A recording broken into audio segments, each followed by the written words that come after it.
Alright, everyone, I bring you some incredible news, some unexpected news. Very surprising indeed, considering our favorite governor, Gavin Newsom, the Democrat dictator himself, has lifted the lockdown. He said that us peasants can go free now, that we no longer need to be confined to our quarters, to be trapped in our homes. But why would he lift the lockdown when just weeks ago there were hundreds, if not thousands, in the ICU? The hospitals were overflowing with sick and infected people. Why would he lift the lockdown when we have our own homegrown strain of coronavirus? And after so many months of trying to flatten the curve, of having lockdowns, destroying small businesses, is he throwing in the towel and lifting the lockdowns? You see it all over the place how we have tremendous amounts of people in the hospital, and we have, as shown on the screen, numerous homegrown corona variants. Yeah, we know why. And today we're going to talk about it. But first, I just want to ask you guys if you can like the video, share it to friends, because I want to get this out there. I want to get it to a huger audience. I want to make sure people understand that this is a fight for California.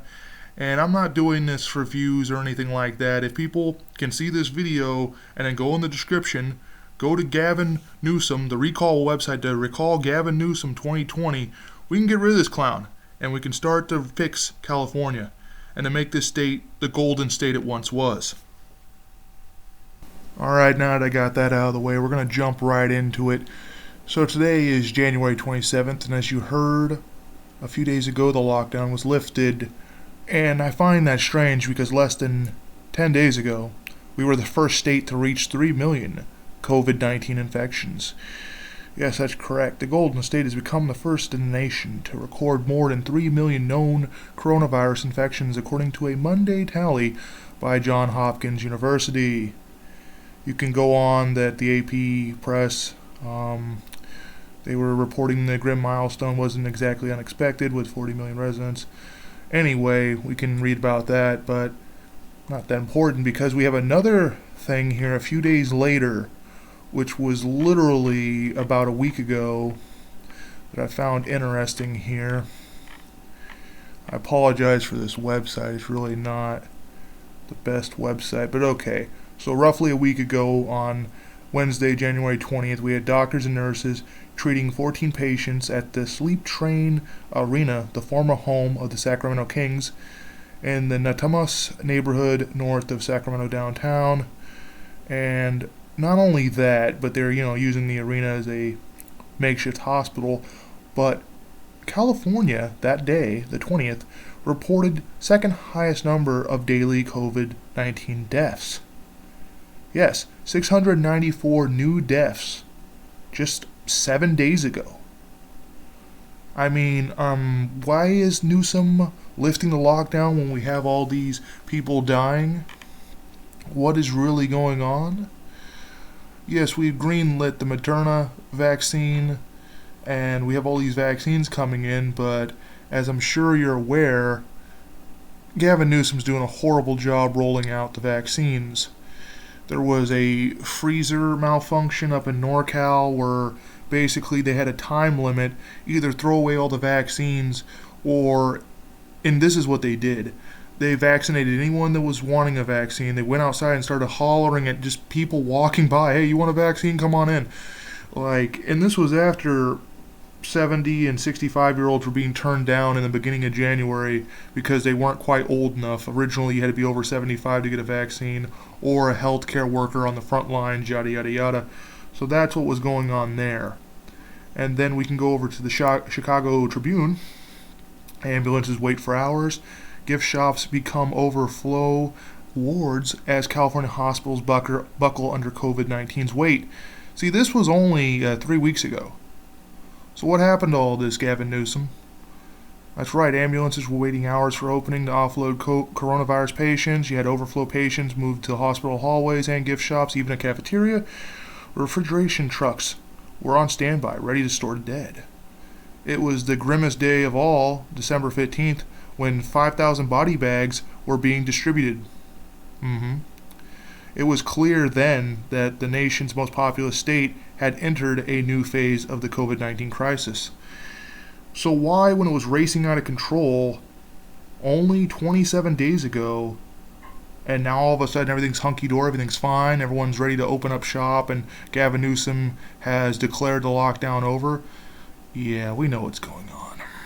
Let's take a look over here at KTLA 5, where a group of more than 50 wineries and restaurants across Napa and Sonoma counties are suing to overturn a state ban on in-person dining, saying their constitutional rights are being trampled as they slip into financial ruin. It's the latest litigation brought over the restrictions that have blanketed much of the state since early December, when coronavirus cases began to skyrocket. The Wine Coalition for Safe Reopening filed the suit Tuesday against Gavin Newsom. It arrives just over a month after intensive care unit capacity dropped below 15% in the San Francisco Bay Area, triggering a regional order that shut down outdoor dining and drinking, among other restrictions. So that plays a lot into it. Our buddy there, Gavin Newsom, his administration's being sued. He is also a wine owner. We can go talk about the Plump Jack LLC and how he screwed over the PPP payment, Paycheck Protection Program, and got plenty of payments for his companies, claiming that some of his waitresses and waiters were making, I believe it was $140,000, $160,000 a year. Yeah, because most of his wineries only have about 12 or 14 employees. So what's really going on, Gavin? People are getting pissed. And here's my favorite article. It's all falling apart. Now, we're on Politico, not exactly the best website, but hey, at least they're telling the truth. Newsom scrambles to save California and his career. That's right. The Democrat leading the nation's biggest state is facing a raging pandemic, vaccine distribution problems, and a nascent recall drive. Oh, yeah, the recall. Ooh, boy. It's getting good. It's getting really good. Californians running so low on oxygen that officials are telling emergency crews to conserve supplies. Ambulances in Los Angeles are backed up outside emergency rooms, sometimes for hours.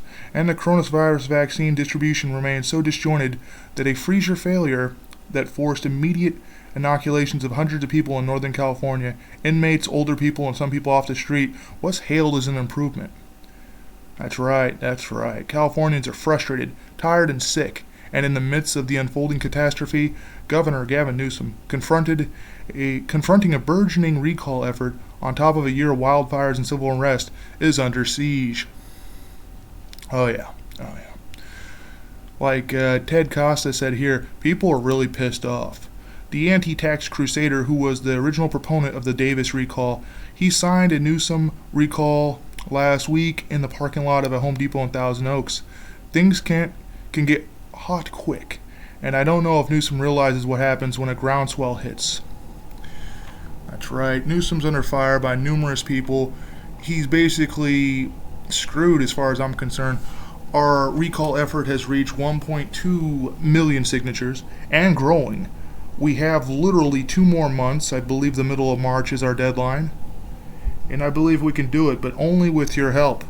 Like I said, I'm going to have a link in the description. I already showed you how to do it. If you don't want to click the link, you can just go on DuckDuckGo, Google, or any of your favorite servers of choice. Now, as far as I'm concerned, just because the lockdown's lifted doesn't mean things are going to go back to normal. Just because schools have reopened doesn't mean that things are going to go back to normal. Literally last week, this man was telling us that this thing could go on till February or March. And it's quite obvious, numerous publications have pretty much pointed out that he's doing this to save his ass. And we're not even talking about Republicans, we're talking about people on the left too, the liberal news. They're pointing it out, it's quite blatant, it's quite obvious. And there's even a candidate from the Silicon Valley, I can't pronounce his last name, he actually made a funny joke in one of the videos on YouTube where he gave an interview a few years back. He's the CEO of Social Capital, a former executive from Facebook, and he's thrown his lot in the ring. He's ready to go toe-to-toe against Gavin Newsom when the time comes. But as I like to say, it's pretty funny how he's abandoned his original game plan, shut everyone down, tied it to ICU capacity, and then all of a sudden, when shit's getting real with the recall, he abandons that new plan ICU, and now he's trying to go back to his tiers, his purple tiers, red tiers, pink tiers, whatever tier you're in, California, most of the state, in the purple tier. Yeah, that's right. It sounds so nice, so friendly. When I was a kid during 9/11, actually I was a teenager, but that doesn't really matter. During 9/11, it was really simple. You had red for, oh my god, we're gonna die. You had orange for shit is scary. You had yellow for, possible threat. It was really simple to understand. Gavin Newsom's over here in the gay parade. He's got his purples and pinks and light blues and whatever other color he can pull out of his ass. His toilet looks like it's covered in pastels because that's how full of shit this guy is. But that's enough of my insane ranting and raving for one night. I hope you guys are doing well out there, and I hope with your help we can get rid of Gavin Newsom, recall him, and get him out of here, because we're 77% on the way there. And if you can survive through a Gavin Newsom governorship, I believe you can survive anything. Good night, my friends.